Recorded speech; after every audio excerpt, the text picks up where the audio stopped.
Welcome to ChristiTutionalist Politics podcast, aka CTP, in association with TheLibertyBeacon.com. And I am your host, Joseph M. Leonard, and that's Leonard. CTP is your no muss, no fuss, just me, you, and occasional guest type podcast. I really appreciate you tuning in. As Graham Norton would say, let's get on with the show! Greetings, everyone. This episode is for the people who like to break things. Now, of course, I don't literally mean people wanting to run around and smash a bunch of dishes or anything like that. I'm talking in a somewhat figurative sense in that I'm going to break my rules. Normally, this show is in conjunction and correlates and corresponds with TheLibertyBeacon.com each week. Well, for this week, yes, we're still doing that. This episode is about quotations. Some really smart people once said some things, and I want to share them.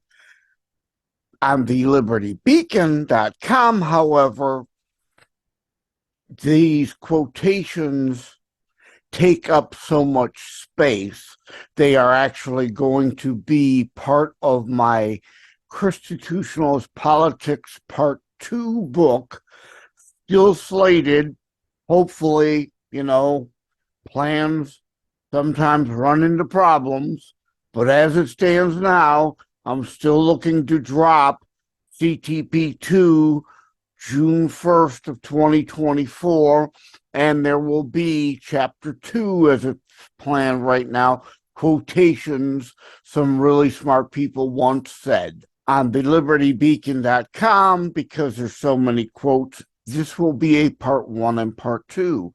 So next week, however, the CTP show will break the pattern, will break the mold, while TLB will have Part 2 next week, continuing quotations, and I won't share all of them here. There are way too many to go into, would take way too long. Not the point. Part of the point is this is a tease about what's coming in the CTP2 book, but TLB next week will be Part 2 of quotations. Next week, I'm going to break my rule, break my mold, break my pattern, and I will be discussing an older TLB piece, too, actually, that was a Part 1 and Part 2, about twisting and warping of language by the left, because they're at it again, talking about now they're no longer illegal aliens. Nope. No longer illegal immigrants. Nope. They're just immigrants. Nope. They're migrants. Nope. Nope. Now they're newcomers. I'm not going to go any further into what next week's show then will go into other than that tease. So let me read part of the opening of the quotations chapter.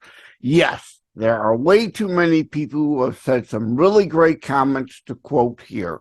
I wanted to briefly share just a few that relate to ChristiTutionalist politics in some form or another here.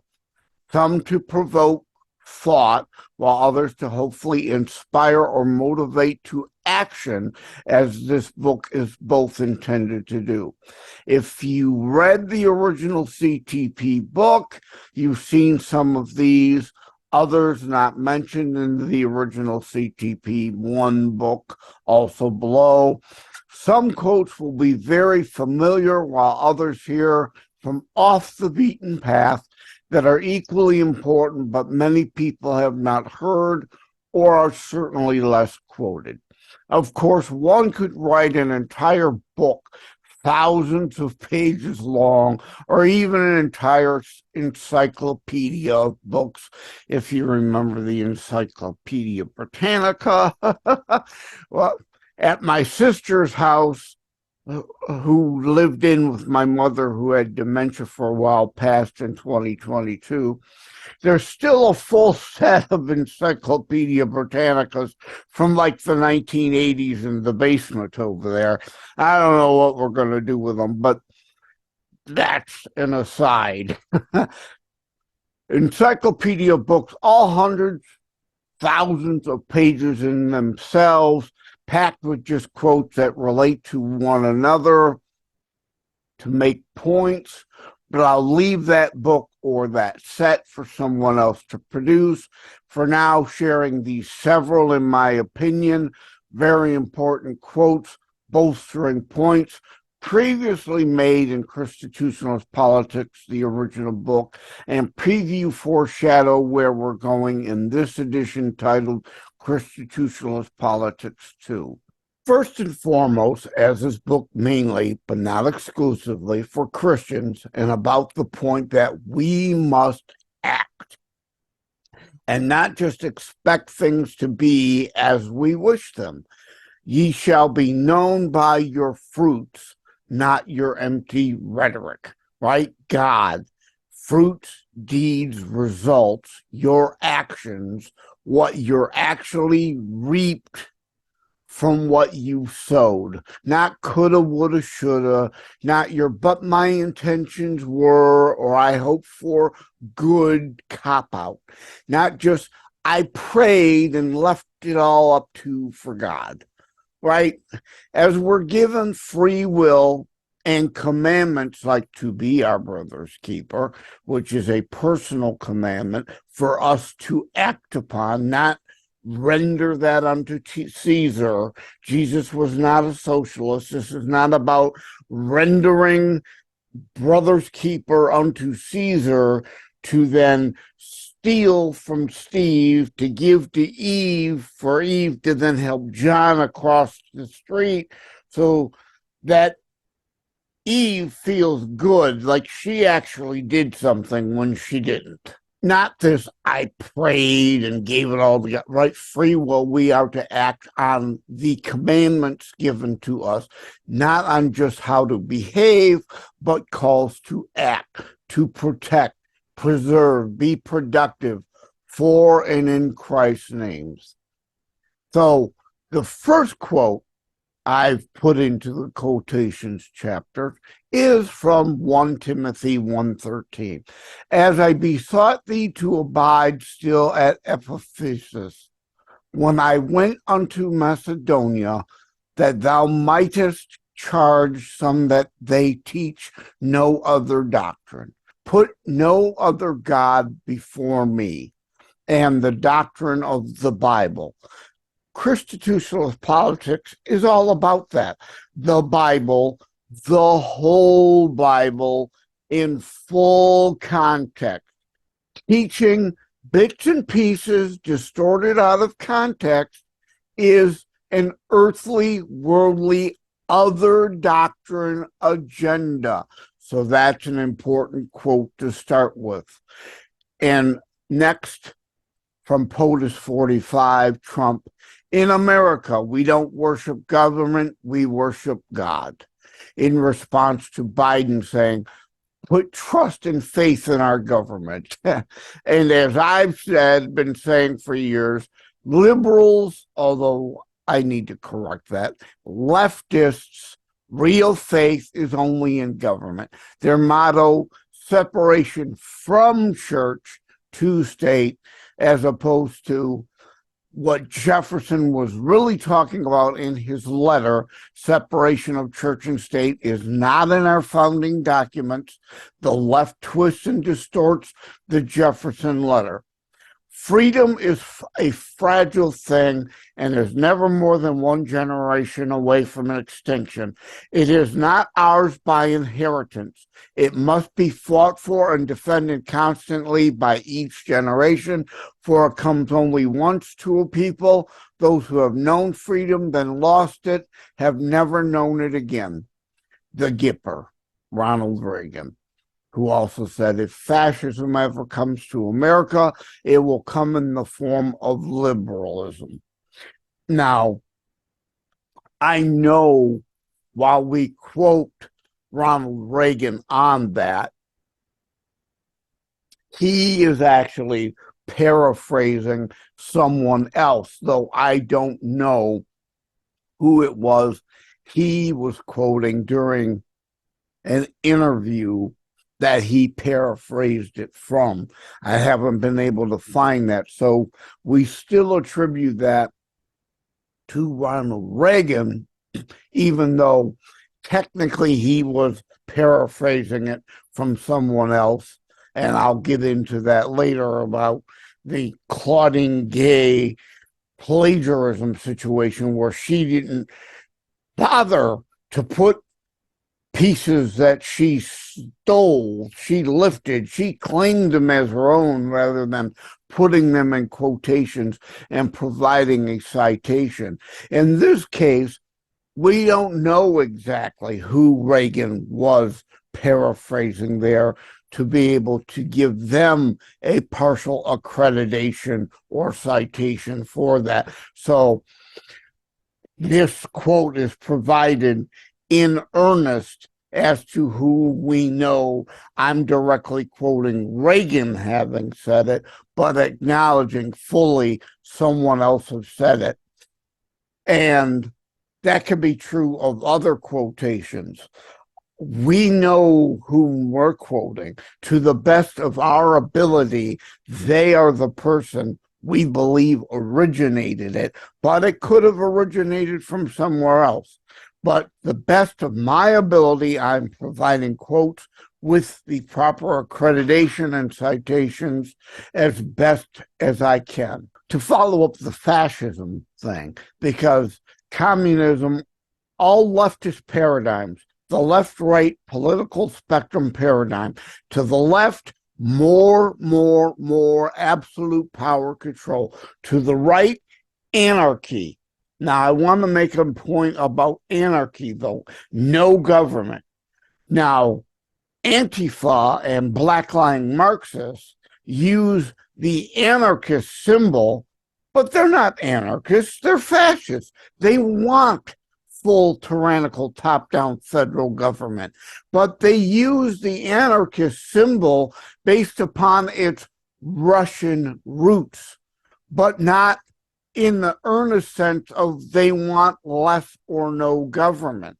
But for the Russian ties and their eventual love, the evolution to Russian communism, to them that it represents, not anarchism itself.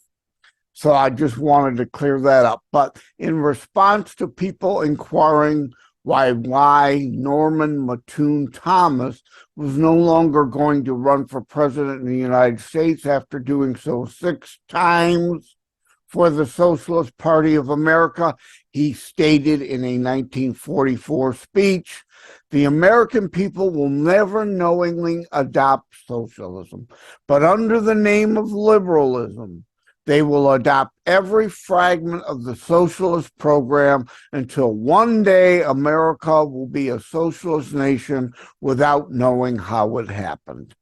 That's an important quote, because that's what we see today. That's what Reagan warned about regarding fascism. Again, as if communism, fascism, socialism was any different these days. This isn't the 1930s with the 1930 German Nazi Socies fighting the Moscow-backed Leninist, Marxist communists. There was a slight difference then. There's even less of a difference now. In today's sense, they're all the same. They have the same goal. It's just whether it's the rainbow flag banner of the fascocrats or the red hammer and sickle banner of the Marxist Russian-backed communists of today, or your run-of-the-mill general socialists, They all believe in the same thing: power, control over everybody, federal tyranny, top down, and yes, globalist one world government. They just want their banner to be the one flying over the world government. They just want them to be the ruling elites, ruling and lording over you. These morons running around in the streets supporting these different groups, somehow thinking they're going to get to be part of the ruling elites, and on the inside, the ones who get to have when everybody else have not become peasants are useful idiots, of course. So there's no real difference in those systems today. Fascism is about controlling corporate entities, small businesses even, dictating your life through government top-down federal regulations. How is that any different than a communist socialist insisting that the party, the fascocrats party, the U.S. government directly own the corporation and control the board of directors? There's no real difference there. The board, supposedly private now, still has to follow the federal regulation edicts and dictates. The fascist dictates. So there is no difference in those things today. Just a different banner, just one party's ruling elites rather than another's. It's all the same goal, just minor differences. Excuse me, I got to pull a Marco Rubio and take a drink. I'm feeling extra dry today.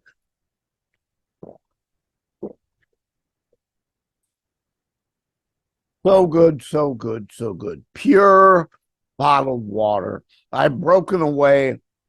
I know in the past, this is an aside, I've joked about my soda stream unit, and my doctors, due to issues with kidney and liver and my health overall, they want me no syrups, no caffeine, no added sugar. So yeah, if you're viewing behind the scenes sneak peek video, you see me holding up the Our Family spring water from Jerry's Foods, the local market up the street. At any rate, that was an aside, a little bit of an update on my health woes. Another quote from Samuel Adams: "If ye love wealth better than liberty, the tranquility of servitude than the animated contest of freedom, go home from us in peace. We ask not your counsels or arms. Crouch down and lick the hands which feed you. May your chains sit lightly upon you, and may posterity forget that you were ever our countrymen." Amen, Samuel Adams. We're seeing that today with those who want to enslave themselves.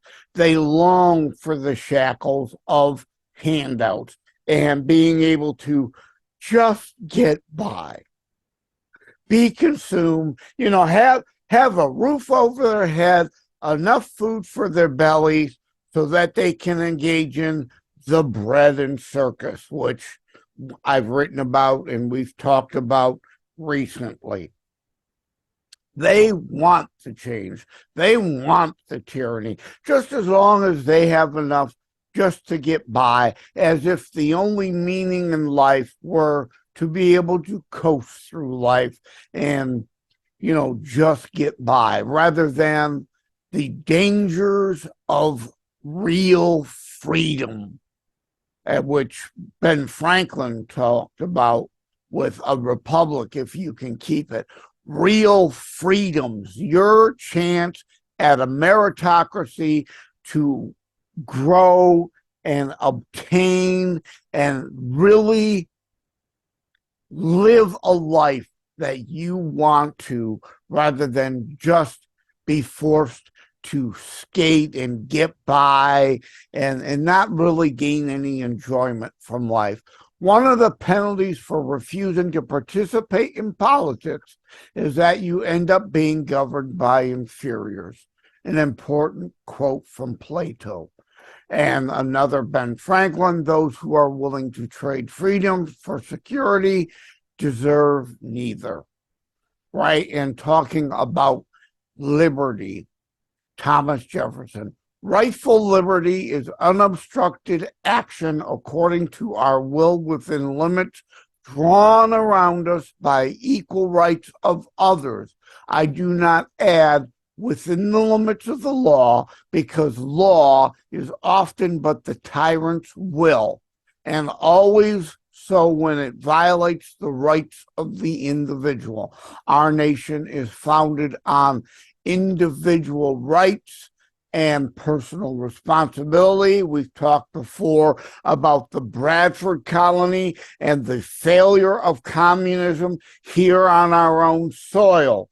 The Commie Mayflower Compact, a commonwealth where no one owned anything. It was all a collective, and they nearly starved to death.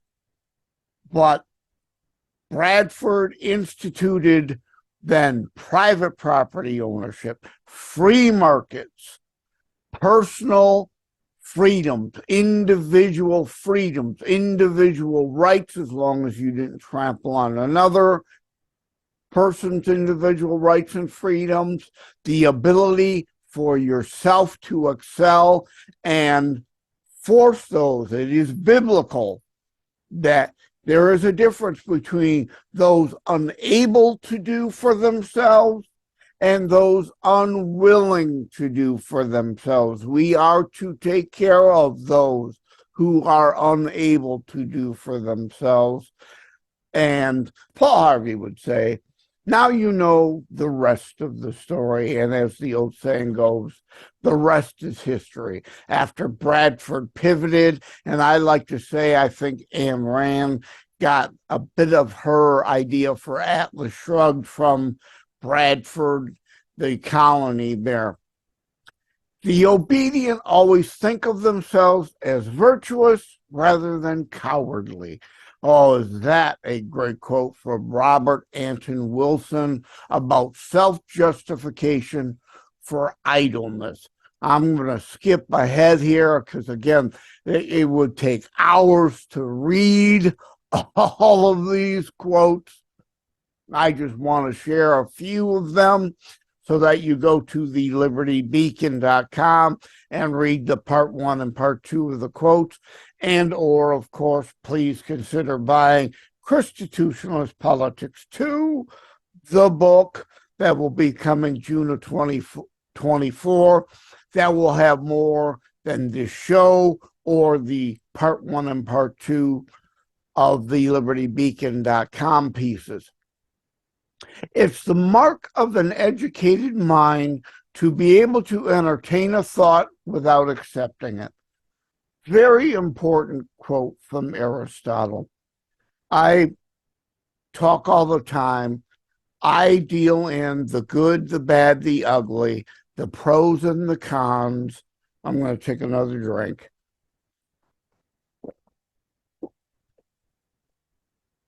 Presenting at times a devil's advocate point of the other view. You can't refute someone's viewpoint if you don't understand or at least attempt to understand what they are saying. Our arguments become better if we occasionally watch CNN or the MSNBCs, as I call them, to know what they're saying. You've got to know what they're saying to be able to present an intelligent, logic and reason-based rebuttal of them. And speaking of MSNBCs, another Aristotle quote is, a fool contributes nothing worth hearing and takes offense at everything. Well, isn't that today's left in a nutshell? that part contributes nothing worth hearing. Well, it may not be worth hearing, but again, we need to, on occasion, understand and hear what the enemy is saying. You can't counter it if you don't know it. A George Carlin quote. I know people love to put George Carlin memes up on the internet. So tyrannical governments don't want well-informed, well-educated people capable of critical thinking. That is against their interests. They want obedient workers, people who are just smart enough to run the machines and do the paperwork and just dumb enough to passively accept it. Well, doesn't that explain why the Department of Education was created by Jimmy Carter to reward the teachers' unions, and us going from the best educated on the planet to now like 49th on the planet, the dumbing down of America. If you don't know history, if you can't do basic math, you are dependent on others. They don't teach economics. They want you to read Paul Krugman. Communist propaganda spin economics, not how economies actually work, and how, like Bono of U2, finally, a kind of a Bernie bro before Bernie really came along, a full-on socialist, Marxist, communist lover. Bono, during the G.W. Bush age, finally woke up when G.W. Bush got him involved with aid to Africa and realized, indeed, the old give a man a fish, he'll eat for a day, or as the Democrats like to see it, the fascocrats, give a man somebody else's fish and he'll vote for you. You creating dependency. Bono finally woke up to the fact that you teach people how to pull themselves up by their bootstraps, give them a skill, even if it's just basket weaving, to then be able to sell baskets to other people who need them to put bread they're baking in to sell to others. Capitalism has lifted more people from poverty than any other system on the planet. You then create an economy for them where they become self-sustaining. They grow, they need help, they hire people, which then helps those people. You create a market system for them to help themselves rather than creating them dependent upon handouts all the time. So that's an important quote, both from George Carlin there and understanding how even Bono, a commie, woke up finally. Some liberals can be reached, like a Brandon Strzok or a Candace Owens or a Tammy Bruce, or he was just on Gutfeld the other day. He's always teased about looking like he's 16 years old. I'm drawing a blank on his name. Some liberals are reachable. A leftist ideologue never is. George Orwell, of course, is quoted often and needs to be quoted. I quote him in my Terror Strikes Coming Soon to a City Near You book. I talk about Animal Farm and how if George Orwell were alive today and writing a sequel to Animal Farm, the line would be, because the left always talks about equity, equity, equity, equity, which means everybody poor except the ruling elites. Whereas in our system, more people through merit and work can lift themselves up. But George Orwell, it's not, to the book Terror Strikes. I say if Orwell were alive today, he would write a sequel to Animal Farm, and the line would be, some animals get more equity or special privileges, special rights than other animals, rather than equal rights and equal opportunity. Thomas Sowell, love him. A quick quote from him: "There is nothing that politicians like better than handing out benefits to be paid for someone else." Going back to that improper allocation of render under Caesar out of context. Jesus was not a socialist. Being your brother's keeper does not mean let the government steal from Steve to give to Eve to help John. That is redistribution, communism, socialism. That is not your personal commandment to be your brother's keeper. So that's important right there. I could go on and on and on. Of course, I have a dream that my 4 little children will one day live in a nation where they will not be judged by the color of their skin, but the content of their character. We all know that from Martin Luther King Jr., and that's an important quote because why? Affirmative action struck down by the courts again. Some people peddling racism still today. Even worse, the left is again attempting to resegregate society. They want black-only dorms, black-only graduations, Asian only this, white only that. Well, you can't have a white only anything, of course. Oh, no. But mainly aimed at the black community. To do what? Divide and conquer. Of course, that famous old quote. To try to create, as Candace Owens says, the new Democrat plantation, a new economic plantation. So they want to keep black people in chains, in dependency chains, a new form of slavery, a new plantation. And as I spelled Democrat when I don't call them fascocrats instead, DEMOKKKRATS, Democrats. Just a new plantation. So thank you, Candace Owens, for your creation of Blexit and your contribution with that quote. If you've been voting for politicians who promise to give you goodies at someone else's expense, because nothing is free, then you have no right to complain when they take your money and give it to somebody else, including themselves, cashing in on their government service. Another Thomas Sowell quote. Ultimately, government is whatever the people in power can get away with and whatever the people they govern will tolerate. Thomas Massey. Oh, I have in ChristiTutionalist Politics, the book, the first part, about the only thing required for evil prevail is good peoples do nothing. We all know that quote also. And this Thomas Massey is playing off that.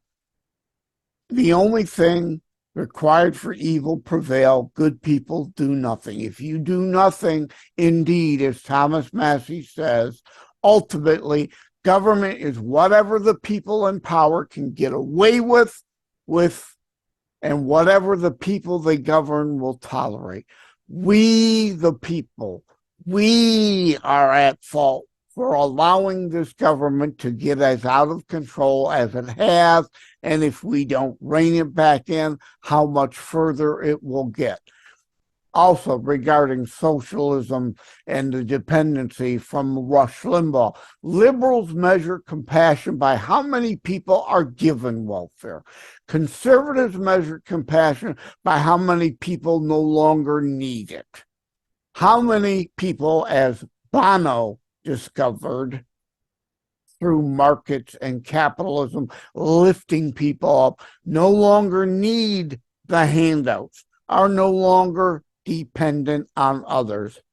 An odd quote from Bill Maher I'll share. If kids knew what they wanted to be at age 8, The world would be filled with cowboys and Indians. I wanted to be a pirate. Thank God nobody took me seriously and scheduled me for eye removal and peg leg surgery. Now, why am I quoting Bill Maher? Because I talked about him in the Gray Areas Part 2 episode.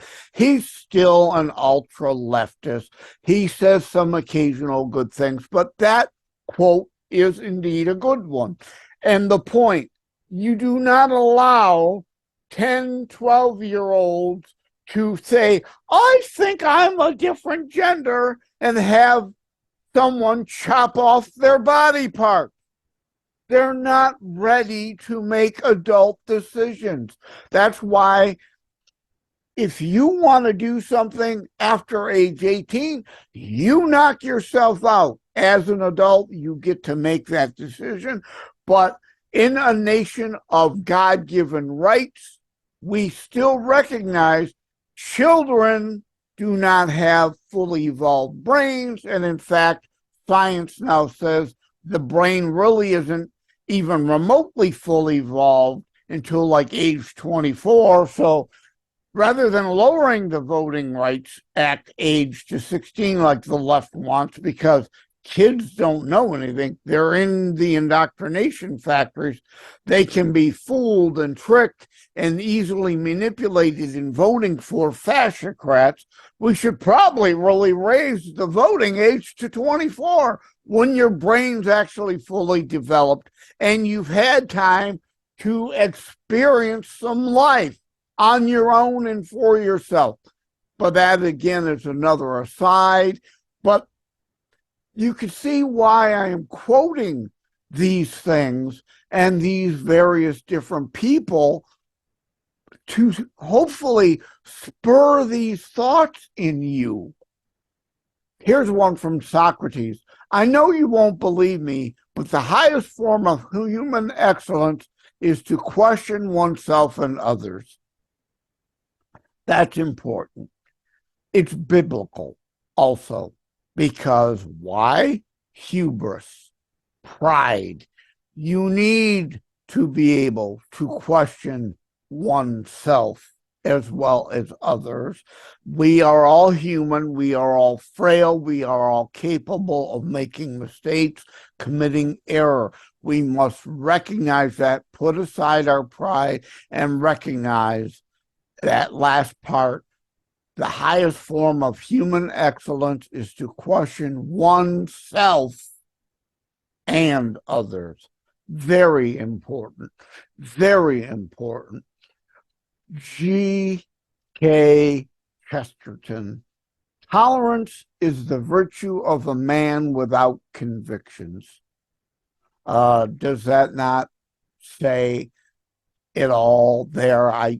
Needs no further clarification, and you can see why I feel so many of these quotes are important.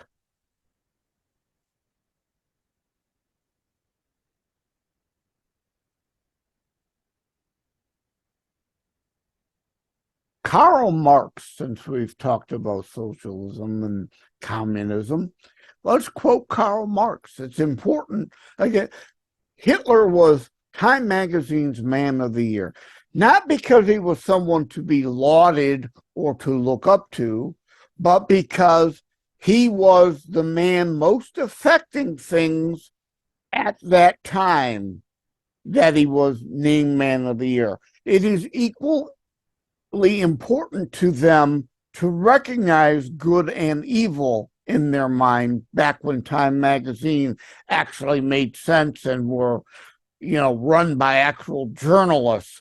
They did the right thing, in a sense, naming Hitler Man of the Year. Again, not as a matter of praise, but as a matter of he's important. You either support him or oppose him, but regardless, you must deal with this man in one way, shape, or form, just as we still have to deal with Karl Marx because of all the Marxist-Leninist idiots running around today. that didn't learn the Bradford colony history and how it failed here and doesn't learn any history in school because the left doesn't want them learning anything, because if you understand history, you understand communism, socialism, fascism fails every time, every place it's tried.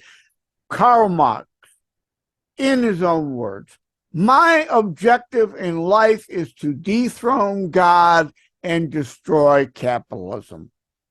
And a lot of useful idiots running around today doing the same thing, even some fake Christians that believe in the redistribution, that, again, Jesus was not a socialist. It is our personal commandment. I know I'm repeating this again. I've repeated it in other shows and other online pieces, but it's important to hammer it home over and over and over again. Jesus was not a socialist. Your commandment to be your brother's keeper is a personal one. And why we as Christians are to engage in charity and understanding the difference between those unable to do for themselves versus those unwilling to do for themselves. That's why charity is supposed to be local. That's why our government was founded on the principle of that which closest to the people is the best governance, because the local people know the difference between those unable to do and those who are just unwilling and just want to ride in the cart while the rest of us pull them around in the cart when they're more than capable of doing for themselves, but do not do for themselves. The Bible again, Ephesians 6:12, for we wrestle not against flesh and blood, but against principalities, against powers, against the rulers of the darkness of this world, against spiritual wickedness in high places. An obvious, important quote from the Bible to add to these quotations of great peoples that have spoken some great quotes that we're sharing here. I'm starting to get up there in time. I'm scrolling through my chapter literally on the laptop as the current rough draft exists for ChristiTutionalist Politics, Part 2, the book. Let me quote a more lighthearted one, but important. Rush, the Canadian rock trio, not Rush Limbaugh, the famous conservative talk show host. If you choose not to decide, you still have made a choice, right?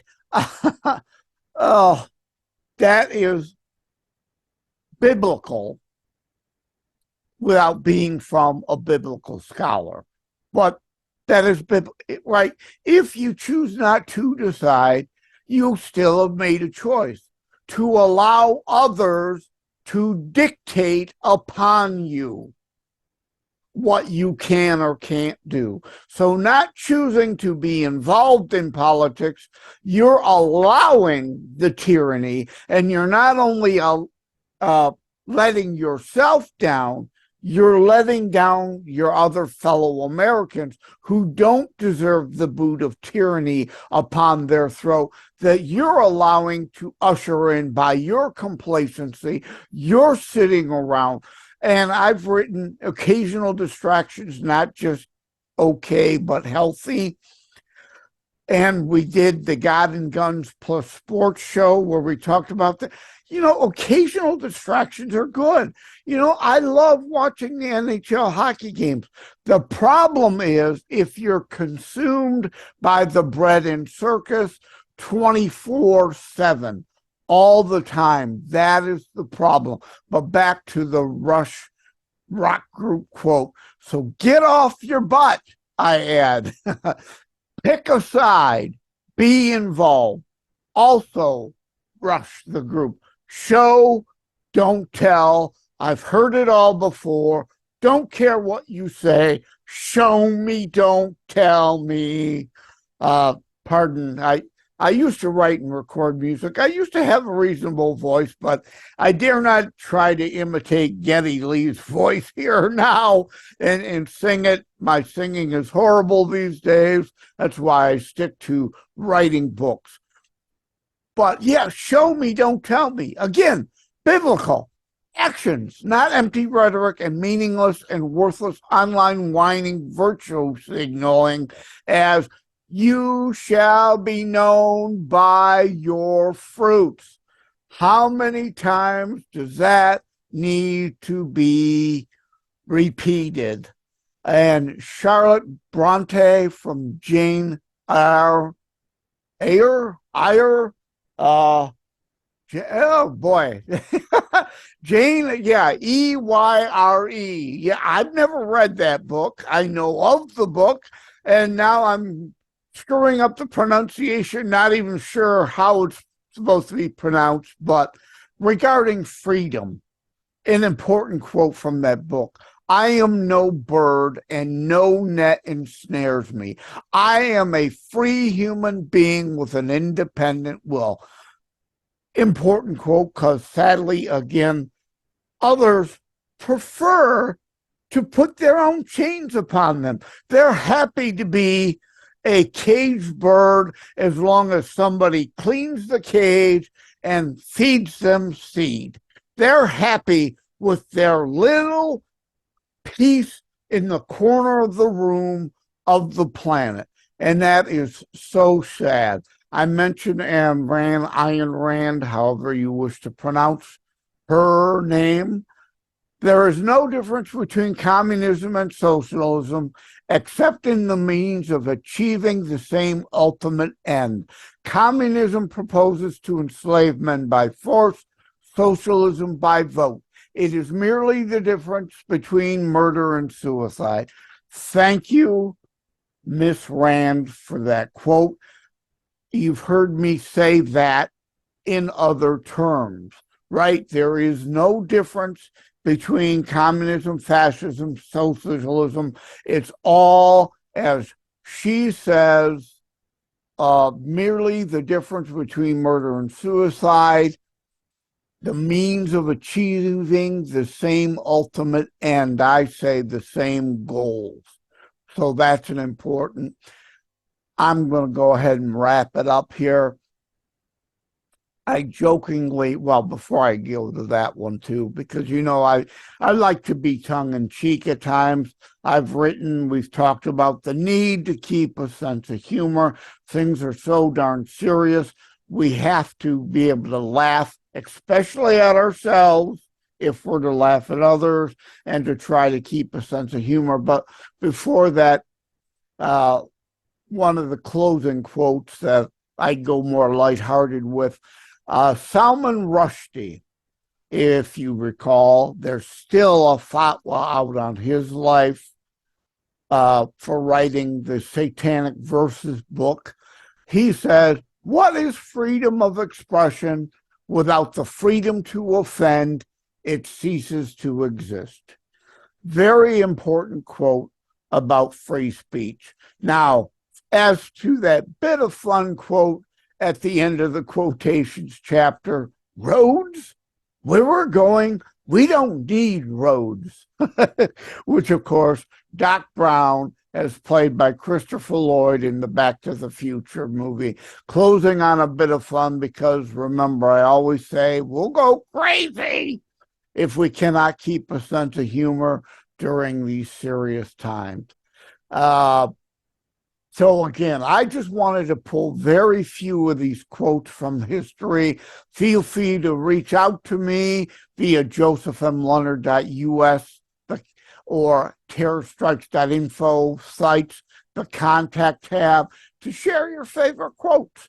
Reach out to me. Who knows, if there is a CTP3 book, I might share some of those and give you a shout out. Give a shout out to those who provided those quotes in a quotations chapter of CTP3, if there is one. Lastly, I say in the quotations chapter, let me say thank you to all my wonderful social media friends and readers of my Before It's News articles, as well as my The Liberty Beacon pieces, for some of your great suggestions for inclusion here in this book. However, I have not given anyone a shout out here. Like I said, if I do a CTP3 and you provide quotes, I'll give people a shout out and appreciation there. Let me repeat, though, I say at the conclusion, given the whole Claudine Gay and others caught in acts of plagiarism at Harvard fiasco, proper attribution is finally and rightly becoming a thing again. Therefore, afraid, I must add the following disclaimer. All quotes here in this manuscript or during this show or on the libertybeacon.com piece attributed citations to proper accreditation citation source, as if you're looking on the behind the scene videos, you see me putting up the air quotes, best to research ability allowed. Obviously, some quotes are repeated or later paraphrased, as I talked about that one Reagan quote, and take on own new life by others. Sometimes the original source is lost in the process. If that is the case, my apologies. If any secondhand verbiage shared without ability by my best efforts to track down any and all proper original sources. I felt it important to close with that. So Claudine Gay kind of did us a favor and brought the notion of quotations and citations and attributions and the issues of plagiarism back to light. It's part of a free speech argument. I'm all for speech, but you don't get to steal someone else's words as your own. You can paraphrase, but it's still best to attribute and give a citation of whom it is you're paraphrasing. And if you've been a regular viewer of the show or of my thelibertybeacon.com pieces, you know recently I've shared an AI episode, the issues of morality and honesty of AI, the chatbot. Now, whether you can outline something and it'll spit a story back. Well, it is dishonest, in my opinion, to then try to use that as your own short story or build it into a novel. That is dishonest. The copyright laws need to change and update to deal with that new reality of our times. That, in my mind, is plagiarism. And chat GPTs, the chat bots, I should say in general, have been caught plagiarizing themselves. Because remember, these AI systems are coded by humans.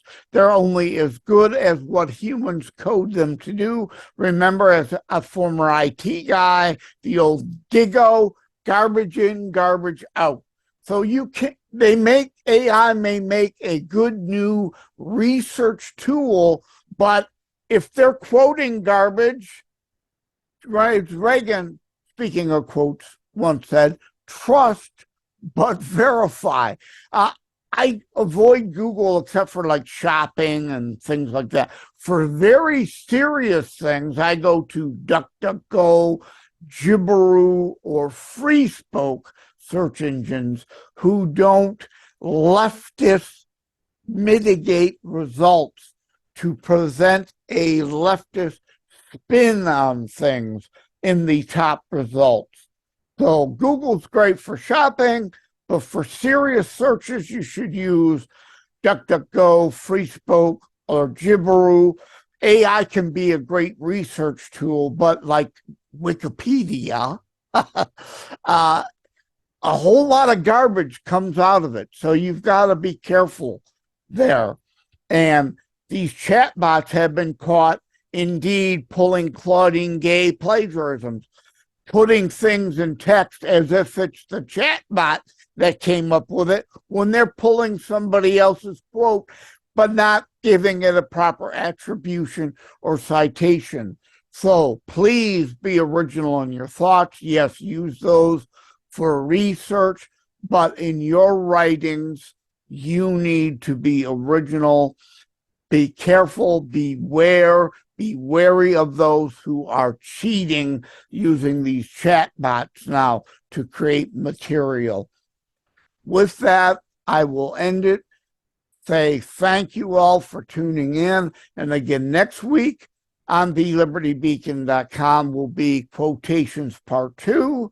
Next week, this show will break the formula and we'll go into twisting and warping of language back to previous TLB pieces.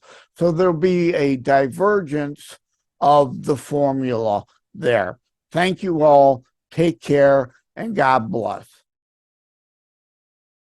Thank you for having tuned in for ChristiTutionalist Politics show.